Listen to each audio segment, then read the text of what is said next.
ሰላም ጤና ይስጥልን እንዴት አላችሁ? ዛሬ ደግሞ በ55ኛው ትዳርን በመምራት ጥበብ ተገናኝተናል። እስከ መጨረሻው ድረስ ተከታተሉ። ለዚህ ዩቲዩብ ቻናል አዲስ የሆናችሁ ደግሞ ሰብስክራይብ አድርጉ። ዛሬ በ55ኛው በባልና በሚስት መካከል አለመርካት ወይ ደግሞ አለማመስገን። ይሄ እንግዲህ ምናልባት ባልና ሚስቶች ሆናችሁ ረጅም ዓመት ያስቆጠራችሁ ወይ ደግሞ ፍቅረኛ ኖራችሁ ከፍቅረኛችሁ ጋር ረጅም ዓመት ያስቆጠራችሁ ባልና ሚስቶች ታውቁታላችሁ። የሆነ ነገር አድርገ ሰይጣን ከሚገልብህ ነገር አንዱ የማይሆን የማትረካበት ያለ መርካት ማዕበል ውስጥ ያስገባል። ይሄን ቪዲዮ የእውነት ሴቶች ካላችሁ ወንዶች ካላችሁ በደንብ ስሙት።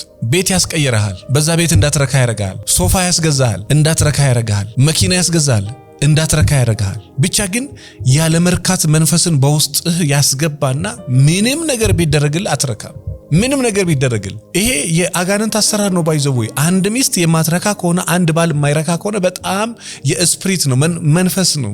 መርካት አለበት የሰው ልጅ። ትላንትና ምንም ነገር የምግብ ጥያቄ፣ ትላንትና እንጀራ የመብላት ጥያቄ፣ በቃ ይሄ የመብላት ሐሳብ ላይ የነበረ ሰው ዛሬ መርጦ የመብላት ሐሳብ ላይ መርጦ የመብላት ደረጃ ላይ ልክ ሲደርስ አትሊስት እንዴት ተመስገን አይል። ትላንትና እሷና ባለቤቷ እንዴት ተሳቀው እንደኖሩ እንዴት ተሳቀው እንዳሳለፉ ታውቃለች። ነገር ግን እንዴት ነው እግዚአብሔር ይመስገን ማትለው? እንዴት ነው ማትረካው? ዛሬ ደግሞ ትላንትና ኮንዶሚኒየም ቤት ነበሩ፣ አንድ ስቴፕ አደጉ፣ አፓርትመንት ገቡ፣ አንድ ስቴፕ አደጉ፣ ግራውንድ ፕላስ 2 ቤት ሰርተው ገቡበት።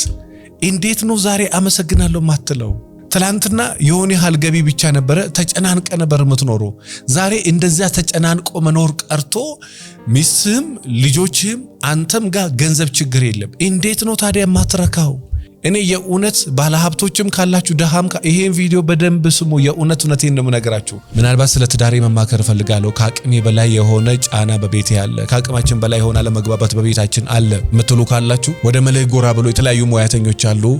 09774050 ላይ ደውሉ። እንዲሁ ደግሞ በትዳር ውስጥ ዛሬ ባይኖርም እንኳን ነገ ቤትክ ላይ መጣ የሚችል ቤትሽ ሊመጣ የሚችል ችግሮችን ማስቀረት የምትፈልጊ ከሆነ 200 ችግር 200 መፍትሄ ብታነቢበት በጣም ብዙ ነገር ትማሪበታለሽ ብዬ አስባለሁ። እንዲሁ ደግሞ ዘወትር ማክሰኞ ከ12 ሰዓት እስከ 2 ሰዓት ነፃ ስልጠና አዘጋጅተንላችኋል። ማክሰኞ ከምሽቱ 12 ሰዓት እስከ 2 ሰዓት ነው ስልጠናው። መገናኛ ስለሺ ህንፃ 6ኛ ፎቅ ቢሮ ቁጥር 607 ላይ ታገኙናላችሁ። ለበለጠ መረጃ 09774050 ላይ ደውሉ። እንዲሁም ደግሞ ቅዱስ እስጢፋኖስ ቤተክርስቲያን ውስጥ ዘውትር እሁድ ከ8 ሰዓት እስከ 10 ሰዓት በጣም የጋብቻ ትምህርት የኢትዮጵያ ኦርቶዶክስ ተዋሕዶ ቤተክርስቲያን እምነት ተከታዮች የሆናችሁ በቁርባን በተክሊል የተጋባችሁ ለመጋባት የምታስቡ ሰዎች ካላችሁ ልዩ ስልጠና የጾሙን 2 ወር ተዘጋጅቶላችኋል። አመሰግናለሁ በጣም። ለዚህ ዩቲዩብ ቻናል አዲስ የሆናችሁ ሰብስክራይብ አድርጉ። ለበለጠ መረጃ ደግሞ 09774050 ላይ ደውሉ። ዛሬ ከታች ካለው አንስቶ እስከ ጥግ እስካለው ድረስ ሚሊዮነር የገንዘብ ችግር የሌለበት ቤት መርካት ችግር አለ። ምንም ብታረግላት አትረካም፣ ምንም ብታረግለት አይረካም። ያለ መርካት ደግሞ የመጥፎ መንፈስ ነው። መርካት አለብህ። ባለክ ነገር እግዚአብሔር ይመስገን ብለህ መኖርን መለማመድ አለብህ። ባለሽ ነገር እግዚአብሔር ይመስገን ግፍ እንዳልሰራ ከዚህም ወደታች እንዳልወርድ ብለሽ ማመስገን መቻል አለብሽ።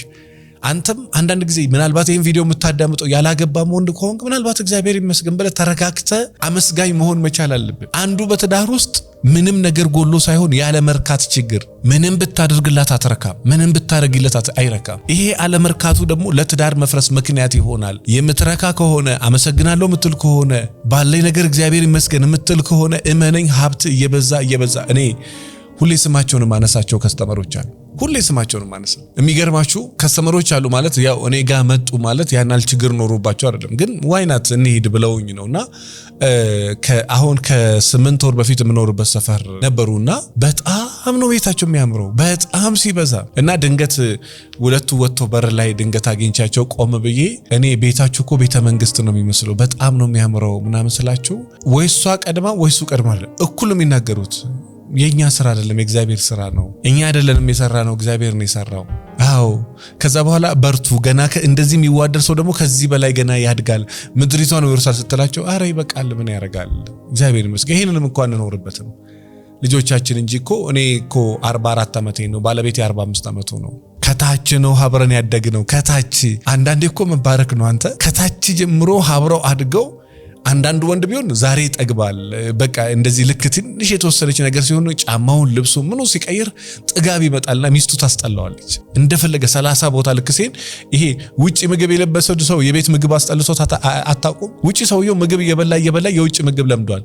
የሚስትየው ሞያ አያድግም። ያቺው ነጭ ማተላት ቀይ ማተላት ወጥ ነው ያለችው ወይ ደግሞ ሽሮ ነው ያለችው ወይ ደግሞ ተመሳሳይ ነው። ይሄ ራስንም አፕዴት አድርጊ እንዳትላት በቃ እንዲሆኝ ሰበብ ታበዛለች። ራሷን አፕዴት አታረግም። የሆነ ያህል ነገር ትችላል፣ የሆነ ነገር አትችልም። ውጪ የለመደ ሰው የቤት ምግብ እንደሚያስጠላው ሁሉ ውጪ የሆነ ነገር ይለምድና ቤቱን እየናቀ እየጠላ ይመጣል። ሴትም ሀብት እየመጣ ገንዘብ እየመጣ ንብረቱ እየመጣ ሲመጣ ማየት ትፈልጋለች። እኔ ማግጬ ማየት ፈልጋለሁ ብላኝ እኔ በጣም የደነገጥኩባት ሴት አለች። ማግጬ ማየት ፈልጋ። ለምንድነው ማግጠሽ ማየት የምትፈልጊው?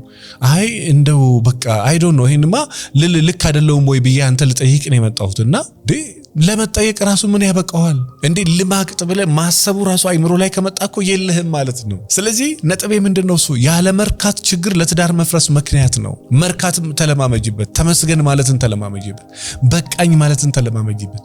ባይበቃም እኮ በጣም ብዙ የሚጎሉ ነገሮች ማድረግ ያለብሽ ነገር ቢኖር እንኳን አንዳንድ ጊዜ በቃኝ ተመስገን ማለትን ተለማመጂ። ያለ መርካት ችግር ለትዳር መፍረስ ምክንያት ይሆናል። ሚስት የማትረካ ከሆነ ባል የማይረካ ከሆነ አንቺ የማትረኪ ከሆነ አንተ የማትረካ ከሆነ ተመስገን የማትል ከሆነ በቃኝ የማትል ከሆነ ለትዳሩ መበጥበጥ ምክንያት ይሆናል። ያንተ አለመርካት መቼ ነው መቆሚያው? የ6 የ7 ካምፓኒ ባለቤት ሆኖ አሁንም ከዛ በላይ በቃ አይረካም። ኦፍ ኮርስ መስራት አለብህ፣ መሮጥ አለብህ፣ መትጋት አለብህ። ነገር ግን አሁን በዛው ልክ ቢዝነሱ ቀጥሏል። ባለመርካት ቴንኪው ባለ ማለት አንዳንዴ እኮ ረፍት ማድረግም አለበት። ስለዚህ እንደው ይሄን ቪዲዮ የምትከታተሉ ባልና ሚስቶች ካላችሁ ወይ ደግሞ ላጤዎች ካላችሁ የእውነት መርካትን ተለማመዱበት። አንዳንድ ቦታ ላይ እግዚአብሔር ይመስገን ማለትን ተለማመዱ። አንዳንድ ቦታ በቃኝ ማለትን ተለማመዱ። ያለኝ በቃ ነብዩ እንደተለየ በሕያው እግዚአብሔር እምላለሁ ያለኝ ይበቃኛል እንዳለው በቃ ያለኝ በቃኛል ማለትን ተለማመዱ። ሴት ልጅም ከሆንሽ የማትረካ ሴት አትሁኚ።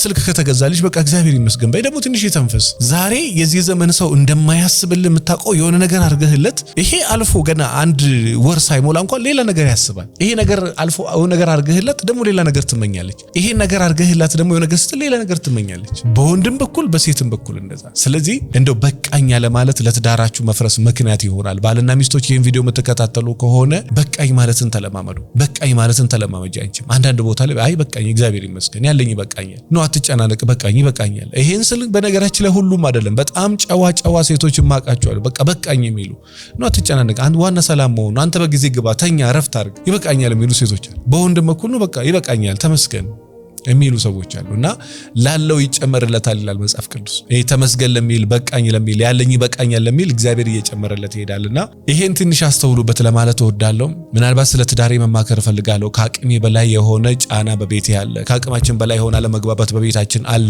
ምትሉ ካላችሁ ወደ መልሕቅ ጎራ ብሎ የተለያዩ ሙያተኞች አሉ።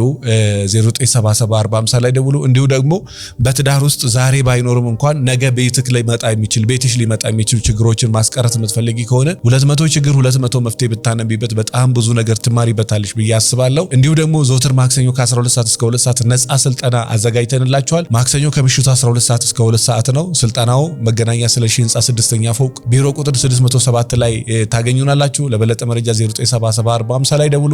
እንዲሁም ደግሞ ቅዱስ እስጢፋኖስ ቤተክርስቲያን ውስጥ ዘወትር እሁድ ከ8 ሰዓት እስከ 10 ሰዓት በጣም የጋብቻ ትምህርት የኢትዮጵያ ኦርቶዶክስ ተዋሕዶ ቤተክርስቲያን እምነት ተከታዮች የሆናችሁ በቁርባን በተክሊል የተጋባችሁ ለመጋባት የምታስቡ ሰዎች ካላችሁ ልዩ ስልጠና የጾሙን 2 ወር ተዘጋጅቶላችኋል። አመሰግናለሁ በጣም። ለዚህ ዩቲዩብ ቻናል አዲስ የሆናችሁ ሰብስክራይብ አድርጉ። ለበለጠ መረጃ ደግሞ 09774050 ላይ ደውሉ። አመሰግናለሁ።